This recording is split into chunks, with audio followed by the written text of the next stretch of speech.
This is Entrepreneurship Goes Green. And why entrepreneurship goes green? I'm gonna tell you that in a minute. But first of all, we gotta get started with some practicalities. Who is behind it? Many student associations. We are 5. We work all together for the event from the very beginning. And why 5 and not only 1? Well, that's because we wanted to show you guys that we have to team up, that we cannot stay constrained in the walls of the university, but we have to go out and talk to people that think utterly differently. And we decided to do it ourselves before telling you guys to do so, being the good example. We also have to thank our sponsors, Foundation for Entrepreneurship Denmark, Science DTU is the science park in DTU, and Shell. Thanks. Some practicalities again. So we love social networks. You guys, you can tweet live. I suggest you to use that hashtag. And for those that don't know it yet, we are streaming live, and you can see the link on our Facebook page. So you can simply click on it or share it with your friends and say, hey, I'm here. Some key figures. Well, organizing such a conference was not like drinking a cup of tea. 3 keynote speakers, 9 startups, 15 partnerships, 130 plus attendees, 4 countries, I mean, from where you guys bought the tickets, but more than 10 nationalities. We got more than 1,000 visitors on our internet site and more than 4,000 page viewed. And this is all volunteer work. The why. Sometimes when I talk to people, they say that there's always someone who is better than you and getting a message out. And that's actually a good point. So instead of telling you the why, I'm gonna show it to you. It's a brief video.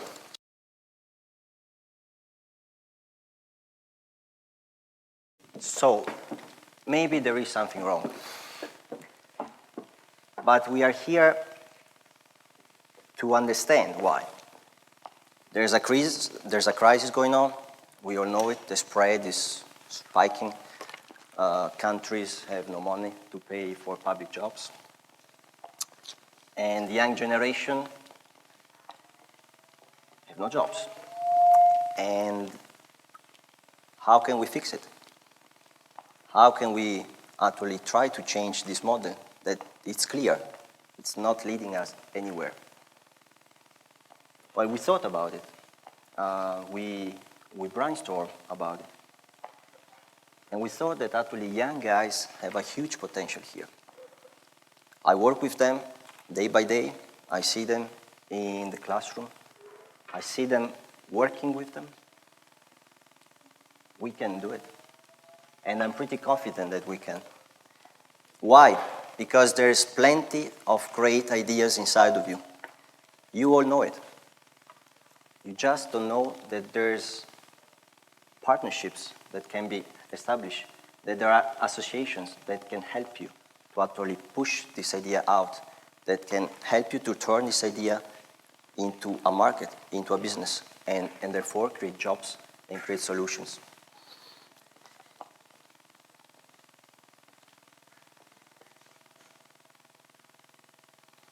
There was a guy called Gandhi. I think we all know it. He was saying that we need to be the change we wish to see in this world. And this is an example. We want to show you guys that by teaming up, by working together, we can make change happen. So there is a way out. There is a way out. We can picture our future the way we want it to be. And I'm pretty confident about it. And I close my very brief talk with another very small video. That's a little bit more funny than the one that we've seen before. That's about my favorite movie.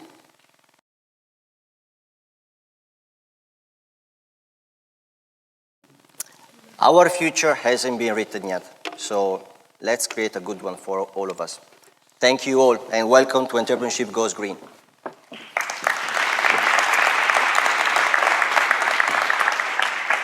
We start with our first keynote speaker.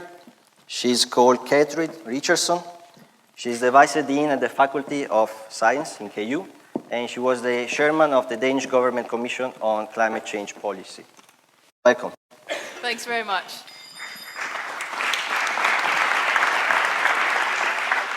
there a pointer? Yeah, but there's no pointer if I... Never mind. We'll figure it out without a pointer. That's okay. Okay. The last speaker said very eloquently, I feel very confident that you can do it.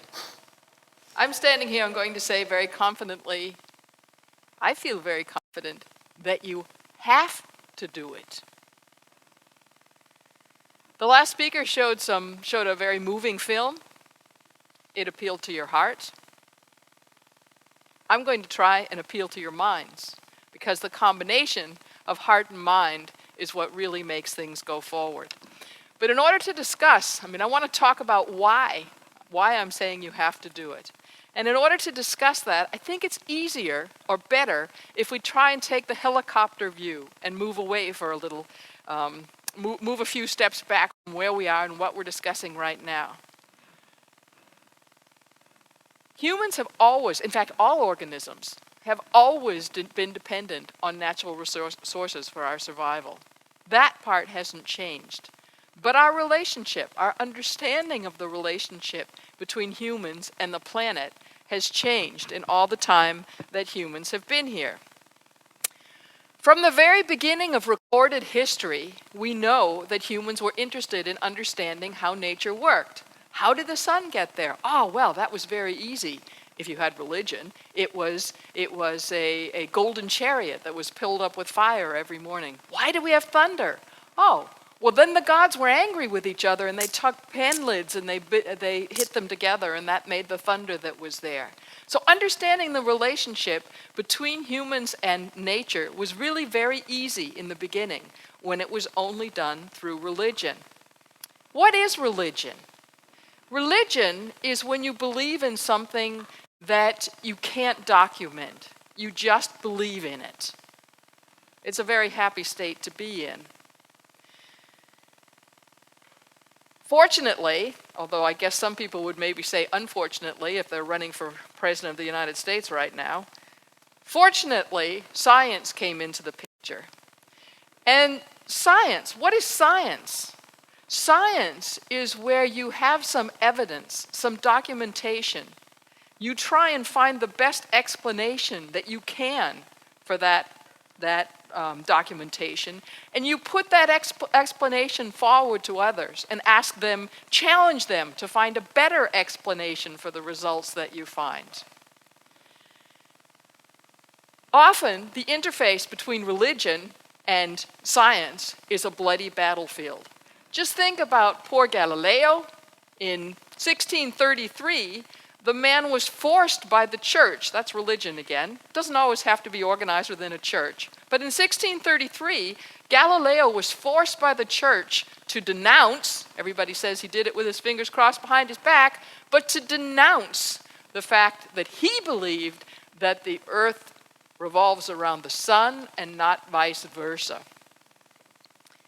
Interestingly, it took the church over 300 years to actually get around to apologizing to Galileo for this injustice. In 1992, Pope John Paul expressed regret and actually declared he believed there had been some errors committed by the church tribunal that judged the scientific position of Galileo Galilei. Now, I think the next really big confrontation there was between, and of course one of the reasons why Galileo, it was Copernicus that came up with the original idea, but why these ideas about the earth revolving around the sun and not vice versa were difficult was because that challenged the way people thought about themselves and their relationship to the planet and to nature. I think the next great confrontation between religion and science came in 1859 when Charles Darwin published his book on the origin of species. Now, what did Darwin really do? Darwin challenged the way humans thought about themselves and their relationship to nature. The Bible, we're back to the church and religion, by the way, the Bible had taught people in 1859 that they were better than nature. They were above nature. They were supposed to bring civilization to the wildness, the uncultivated nature. In fact, even the poor old fish are supposed to be controlled by man. I'm not sure how that's supposed to be. Along comes this scientist and says, we're not better than nature. We're part of nature. We're a species, like all others. In fact, we're an ape species. That was difficult. That was really difficult. But what else did he do? He challenged the economic paradigm of 1859 because there were very, very many men, and I'm sorry, ladies, it was men who were did the thinking then. There were very many men in 1859 that didn't think you could have economic growth or economic stability if you didn't have slaves.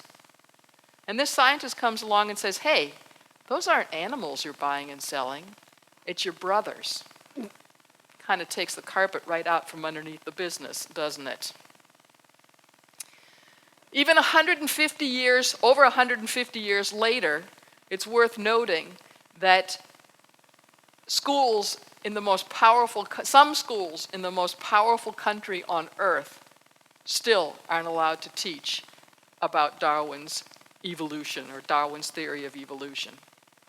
I think we're in the next major confrontation between science and human understanding or religion, the religious beliefs about how the humans relate to nature and to the earth now. And that's, of course, climate change. Now, what about climate change? Climate change is actually not new, the understanding of climate change. In 1834, Fournier identified the greenhouse effect in laboratory studies and theoretically. And in 1896, von Arrhenius actually predicted that the burning of fossil fuels would cause global warming, and he actually predicted how much. And even now, he had a pencil and paper. Now, with all our computer models, there's not much difference between what he predicted and what we're actually predicting today. So in a way, climate change is actually not new. But why is it then, if it isn't new, why is it that it's having this reaction in society? It's actually very seldom that new scientific understanding has the kind of stomach reaction that climate change does. People think they know me because they've seen a picture of me or something. And sometimes I get stopped on the street, and I've had people come up to me and say, I don't believe in the greenhouse effect. Okay? At first I didn't know quite how to deal with this, but I figured out how to do it. You take the other foot forward, look them squarely in the eye and say, that's very nice, how do you feel about gravity? But what is it that makes this reaction? Well, I think actually it's just like in the day of Darwin, that most of us now, unless we live in Kansas, have accepted the fact that we belong to a species, an ape species. But the next step that says the combined activities of that ape species can be enough to influence how the very world works, something as huge as the whole globe, that's very, very difficult for many people to swallow. What's more, the idea actually, again, just like Darwin, challenges the economic paradigm of 2011. Because what was it that we traded the slaves in for? Machines. And what did the machines run on? In the first instance, coal. Then we got a little smarter and used gas and oil as well. But fossil fuels. So in some respects, we haven't really come very far since 1859. And I think it's sort of interesting because there's nobody in this room, and probably very few people, at least in Denmark, that even if they aren't scientists, doesn't like to think back to the days of Darwin and say, oh, well, I'd be on the winning team. I would have supported Darwin then.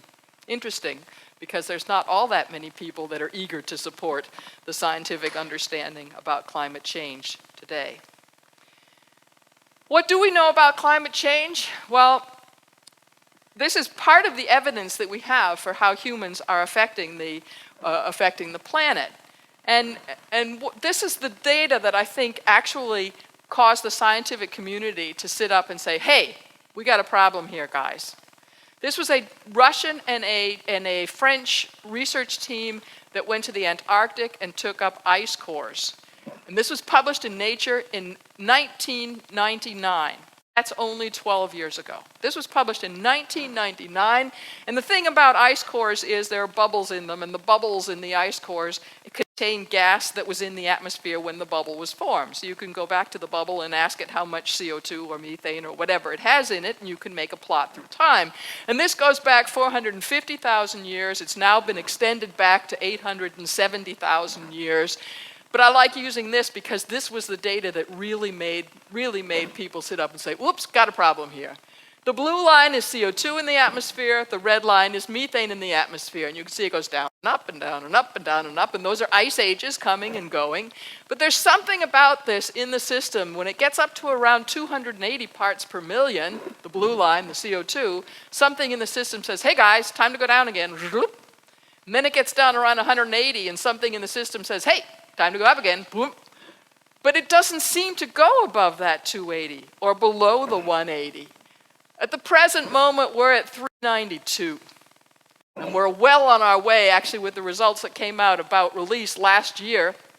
We'll be well above 1,000 by 2100 if we don't change our rate of emission of CO2. We know that is because of the burning. The primary source of that that's come so high is the burning of fossil fuels, because the isotope signature, the stable isotope signature in that CO2 is the carbon which you burn, which was created millions of years ago. You can follow it. It's got a label on it, and so you can see that the reason that this is so much higher now is because we've released this carbon that had been fossilized millions of years ago. We've released it to the atmosphere. As I say, it was in 1999 these data came out. Interestingly enough, in 2007, the IPCC, which of course is the UN panel on climate change, intergovernment panel on climate change, says there's over a 90% probability that the global warming we're seeing is largely human caused. And actually it was only 2 years later that the world's politicians at the COP15 in Denmark accepted these results and said, we're not going to take the risk by signing the Copenhagen Accord that says we're going to have a 2-degree limit on this. Everybody says that COP15 was a fiasco. I don't think it was. And I don't think it was because it's only 2 years after the scientists got together and said, yes, we really think the evidence is there, that the politicians said, okay, we're not going to take the risk. I grant you we don't yet know how they're going to do this, but at least they didn't ask any questions, despite the fact that there were unprecedented attempts to discredit the science behind climate change around COP15. It was very interesting, actually, if you think about it. In 2009, around COP15, people were stealing scientists' emails. That's illegal. We don't know today who it was that stole those emails. We know that all of the scientists that had their emails stolen were exonerated. There was no problem. There's been lots of studies after, trials afterwards. They've all been found not guilty in doing anything wrong. But who was it in the international press that was the bad guy? Was it the one that stole the emails? No. It was the scientists. In 2010, 1 year later, when WikiLeaks was stealing emails from the US embassies, who was the bad guy? The US embassy? I don't think so.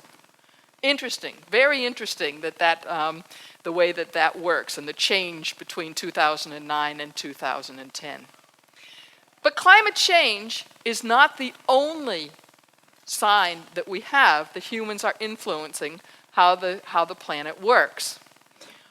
There's 12 pictures here. I don't expect you to read them all. I'm going to help you with them in the moment. What you need to know, and this comes from a book that I was an author on in 2004, what you need to know here is that all of these pictures are built up in exactly the same way. They all start in 1750 and they all end in 2000, and they all tell you something about the human enterprise. We'll start at the top. That's global population, growth in GDP, direct foreign investment. Second row, damming of rivers, use of fresh water, artificial fertilizer consumption.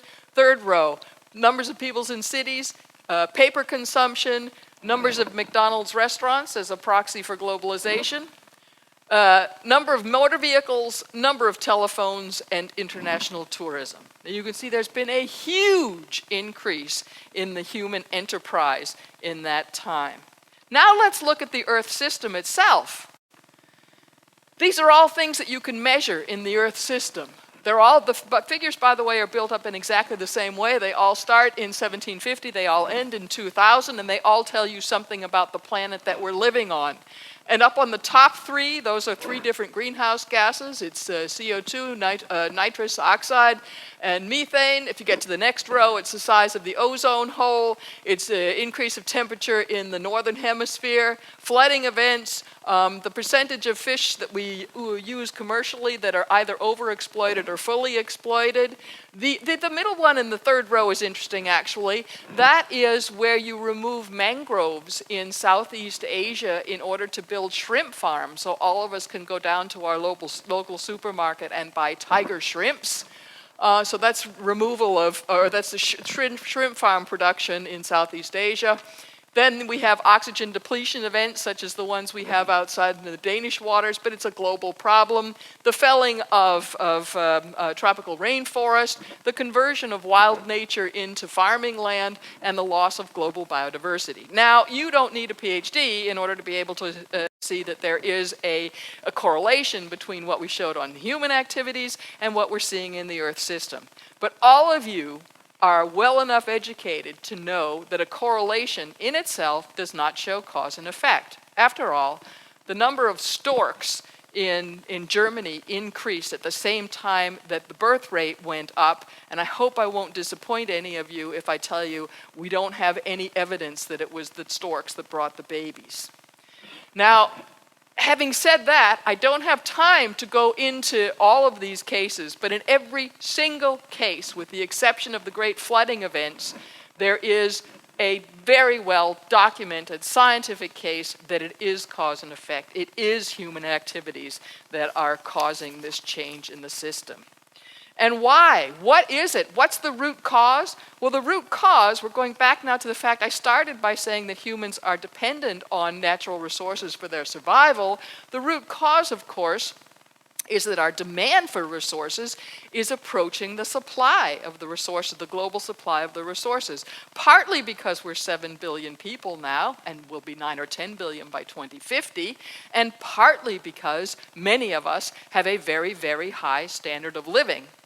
All of this caused Nicholas Stern, a very well-known economist from England, to announce at a meeting that was here in Denmark in 2009, business as usual is dead. It is not an option. And this is why I'm saying not that you can, I'm saying you have to.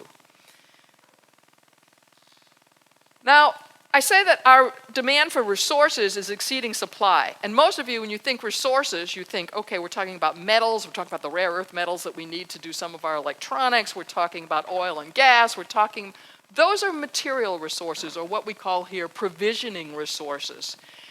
Those are interesting resources because I don't know whether we have the right price, but at least we're able to get a price into our economic models. But we have other kinds of resources. We have what I'm calling here supporting and regulating services. Now, what are supporting services? A supporting service could, for example, be the bees that go around and pollinate for us, because without them, we'd be really lost.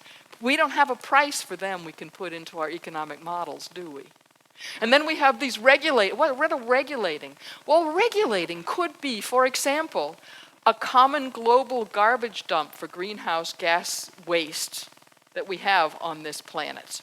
And when the politicians say we're going to keep the human-caused global warming to within 2 degrees, then the scientists can say, oh, well, then we know how big that resource is. We also know that it's half filled. We also know who filled the first half. And in fact, what you discuss in the COP process is who's going to get the rights to the second half. But again, we don't have any good way of getting an economic price or a price on those kinds of resources into our models. I was involved in a study a few years ago where we tried to take some of these provisioning and supporting resources and to calculate what is the supply. How much could humans take without actually challenging or without pushing, without increasing risk, without having a substantial risk that something very major would happen in the state that the planet is in. Now, I don't have time here to go in and explain about what we did and how we did it. I can refer to the paper for that. What I want to show really is the sort of bottom line from it all, where we went and we identified nine different resources that we think we need to keep our eye on. And we also, for 7 of them from the scientific literature, we identified or proposed where we thought the limit was, the sort of the fence. Where should we not go beyond if we don't want to have a huge risk of the whole thing collapsing around us? We didn't for chemical pollution or for particles in the atmosphere because we didn't think there was enough evidence. But the rest of them, that's given by the black line here, and we just put, for convenience, we put the particles and the chemical pollution line on, but you'll see no colors. If you look at the human demand for those resources pre-industrially, it's that little bitty yellow button in the middle. So we really didn't need to worry about the fact that there was these resources were actually limited because our demand was so little compared to the amount there. As you go into the Green Revolution, you see that you begin to move out of these axes here. And by the 1970s, the nitrogen cycle was more messed up than we think. I mean, it's on the wrong side. The nitrogen cycle is much more messed up than the carbon cycle by human activities. And we go all the way through here, and you can see for 3 of these resources, we think we're on the wrong side of the line. That doesn't necessarily mean something awful is going to happen. You can have high blood pressure or be a smoker, and it isn't guaranteed that you're going to get a serious illness, but there's a big risk in it. So that's why we put blood pressure down. That's why we ask people to stop smoking. And when we do that, then the risk of getting these smoking-related diseases goes down to almost the same level as a non-smoker. So this gives us, suddenly, science is giving us an opportunity to actually look and see at that the resource and the supply, we're getting into this problem with resource and supply, or demand is greater than supply. Now, a lot of people, at least in this country, we have at least one party that says, well, we're only 5.5 million people here, and it isn't us, and it's really the Chinese or the Indians we should worry about. In fact, the human impact on the planet is a function of, it says equal here, I'm sorry, a function of population, affluence or wealth, and technology. And we helped National Geographic do a graphic here in March that you've got 3 axes here. The yellow one is the population, green one is our wealth, and the red one is technology. And if you look down on the little bitty box in the bottom, you can see the whole box here, that's how much humans are impacting the planet. The little bitty box in the bottom, that's the way it was in 1900, and the longest axis was population. You go up to 1950, the box is about twice as big, but still almost insignificant compared to where we are today. And again, the population line is the most important in that. In 2011, our impact is massive, but the longest line is the green line. It's the wealth line. So there's a lot of ethical questions in this as well. Okay, rounding up, for the first time in human history, the demand for some essential natural resources is beginning to exceed supply. And that has two corollaries. One, environment can no longer be regarded as being distinct from economic interests. Natural resources are our currency. None of you would use more money than absolutely necessary to buy a good or a service. All of you are using more natural resources than are required. That also means that future economic growth can only be based on more efficient resource use and/or the development of alternatives for resources where supply cannot meet demand. And this is where green innovation comes in. We can also quantify sustainable development. It is a question of bringing the demand for resources to within the global supply. That requires all sorts of sciences in order to be able to do. I'm going to skip this one over as we're running out of time. This is a paper I was just involved in. It's an AMBIO that you might be interested in, where basically we're saying that we need to fundamentally alter our relationship with the planet and begin to actively become stewards of the planet.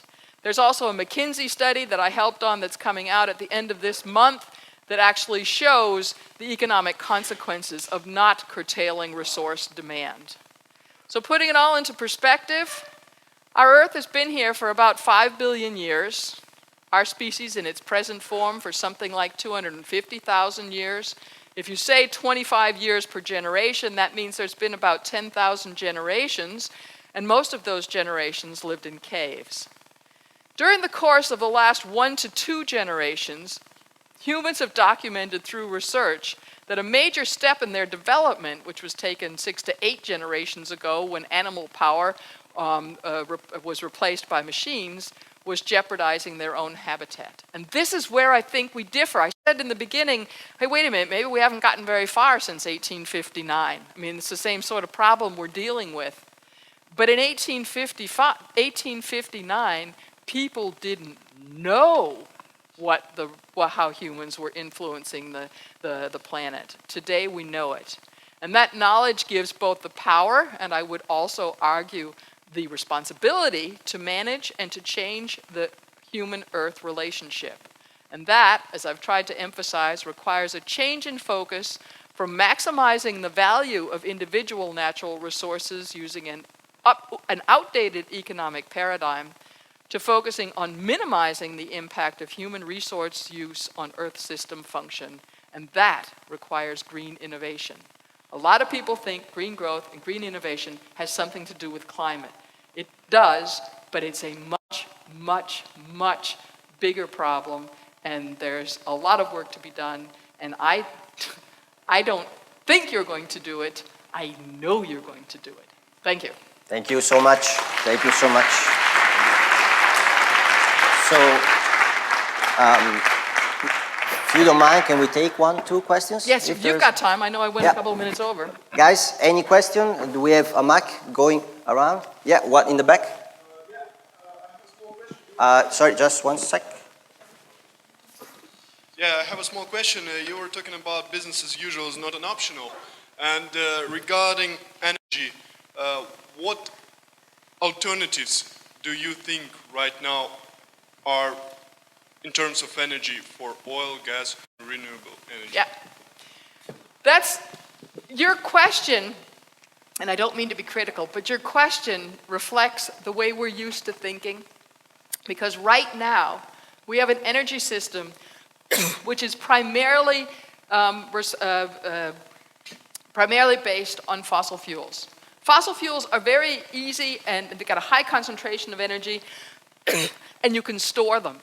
So you don't need more than one kind of energy. We can be completely dependent on one source, really, as long as we can get that source. And the problem is we're not going to be able to get cheap access to that source in the future.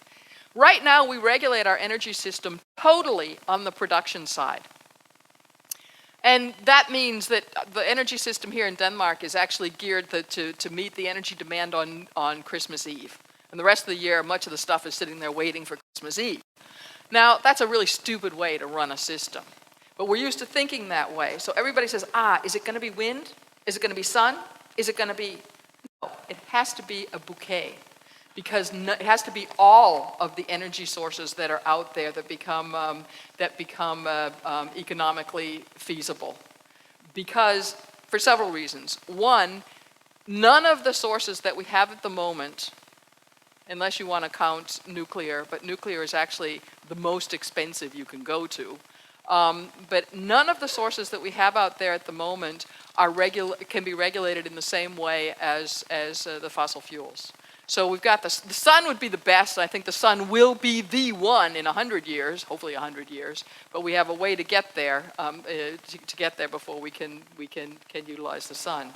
So you'll need the ones that there isn't sun all the time, there isn't wind all the time, there isn't wave all the time. So I think we're going to, at least in this transition period, until we can get sun to work, I think we're going to need all the ones that we can get. And of course, one size doesn't fit all. What may be good for Denmark is not necessarily what's good for Spain.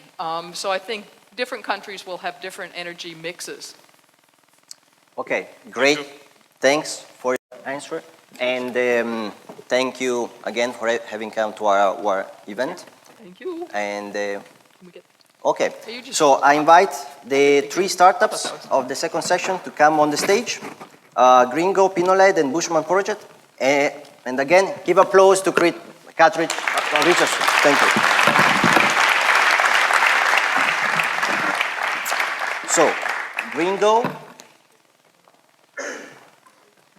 Are you from Gringo? Yeah. Okay. Very nice to meet you. Okay, so pitch. So you guys are gonna listen to this big company, 3-minute speech. And we start with Gringo, Pinolet, and then Bushman Project. So. Yeah, just a second. I think I need a mic or something like that. Yes, I think you do. Wait a minute. There is one here.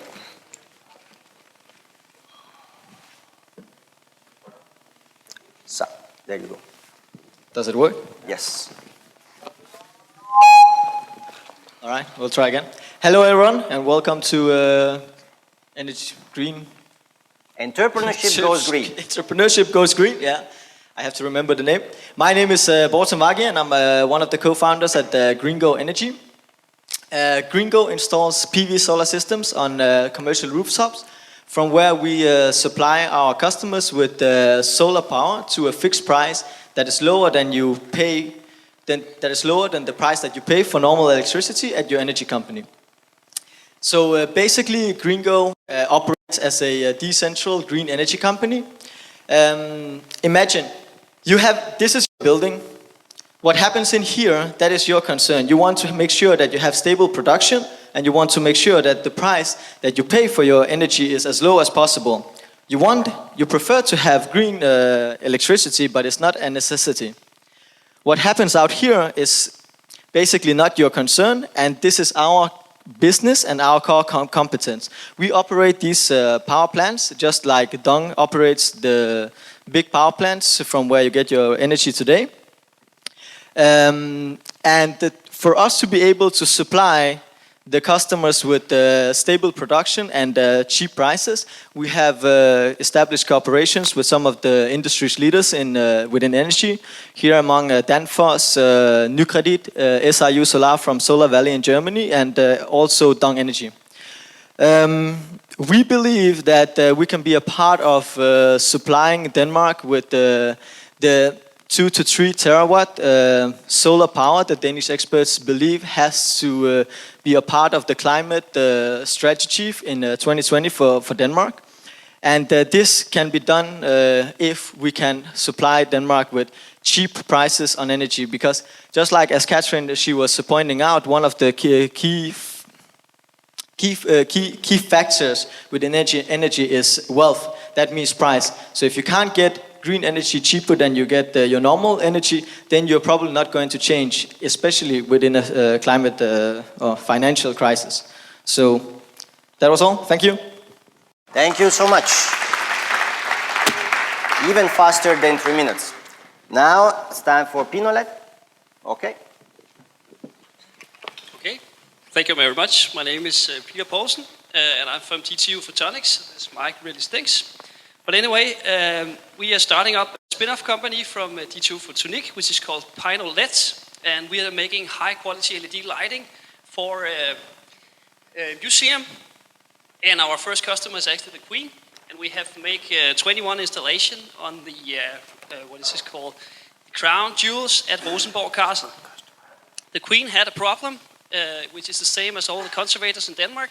We have 20% of our displayed objects in the museums being gold and amber and stuff where The reddish part of the spectrum is very important to show the objects as beautiful as you can. And here you use incandescent light bulbs, which has a very short lifetime. It uses a lot of energy, and there's a heat problem which actually destroys the objects. And these light bulbs are phased out due to government regulation in 2012. And there were nothing on the market that could display the objects as beautiful as they liked. So we come up with a solution which is called PNULED, which is made out of LED technology. It has a 90% energy reduction, which is very good. And it has the 50 times longer lifetime, and the heat problem is totally eliminated. And there's no colored shadows and glare, which there very usually is when you make LED system. And we have a patent on the optical technology, which is important for the business. We are addressing the markets, of course, in Denmark first. And there's a lot of museums and jewelers and a shitload of other people using these display cases, where we try to go in now. Our system is much more expensive. It's less the solar cell business. You start up paying a lot of money, but then you get the money back for what you save on the energy prices and changing of the light bulbs. It's actually also very time consuming with high wages in Denmark, and you also have to buy a shitload of light bulbs. With our technology, we can make all kinds of lighting in the color triangle. That means that we can go for other markets also with our technology, giving high color quality, high energy efficiency, no heat problem, and long lifetime. Can I use a little of your time? Because what we are going for in the next products here is addressing the markets for dynamic lighting. People want to have dynamic lighting inside their offices because then they work more efficiently. That's really what your boss would like you to have. We're going into markets where we're trying to solve diseases problem, which is associated with lighting. You could take out parts of the spectrum that doesn't make you sick, or you could put in parts of the spectrum so you actually treat your diseases. Winter depression is an example, and also acne and rosetta, so you can actually be treated. Sorry, you have 15 seconds? And we couldn't get a picture of the Queen, but we, yeah. No, that's fine. That's fine. You can finish? I can finish? I did it. Okay, great. Thank you. Okay, great. Right on time. Thank you so much. You can pass the microphone. Okay, she has it ready. And to conclude with, Bushman Project. You have to run a presentation.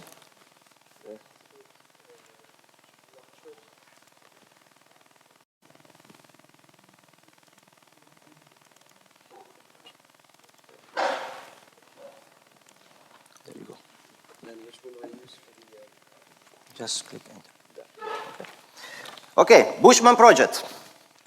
Thank you, Dario. I'm here to present, my name is Jakob. I'm here to present you with a project that I'm making in Africa. This is called Bushman Living. That picture didn't work. The country that I'm working in is the smallest country in Africa. It's called Gambia. It's an agricultural project, and the reason why I'm doing it is because I found a pea in Africa that they didn't know they could use. So I started getting my best friend in Africa to help me collect some peas. He showed me his knowledge of the bush by inviting me there and showing me what they were actually already doing with banana plantations, how they would make their own food. Now the special thing about the pea is that it binds nitrogen to the soil. And my background being in farming, I realized that this was a very important thing that we humans could use. We can actually build our own ecosystem, and we can use that for agriculture. So we can take desert and we can turn it into a forest, and we can pillage the forest for fruits, which means that we can actually replace modern agriculture with something which is 10 times more efficient. So I'm also a geek, and then I stumbled on a technology which is hacker stuff. Literally, you use can. In this case, they're using a coffee can as a directional antenna. So what we can do is we can make a wireless LAN area network, and we can connect all the villages with a single solar panel and a rugged tablet and a CAN antenna. And what we can do is we can build a communication system within the village. And once you have the training center for the agricultural school, for the permaculture, which will be the agriculture of the future, you'll be able to have a communication that can teach them this innovation of agriculture. So essentially all of the young teenagers will be early adapters of this technology. They will go to schools, they will learn permaculture. They don't have to learn how to read and write all these things first. So that's the basic of the project. Now, I've built a business case around this, presenting it to corporate businesses. They're very interested in these forests. They actually want to buy lemons at 2-cent value and sell them again at a $1 value. So I presented this last night to Connectors Cup and actually came in second, which was pretty cool. So now I have an advisory board, which means that all I'm looking for is a little bit of pre-seed capital, and we can probably revolutionize the world by having business built around permaculture as a new agricultural system. And what it leads to is that, well, we've done a little bit of calculation, and it means that we can live sustainably at least for the next 8,000 years, if that's enough for you to begin with.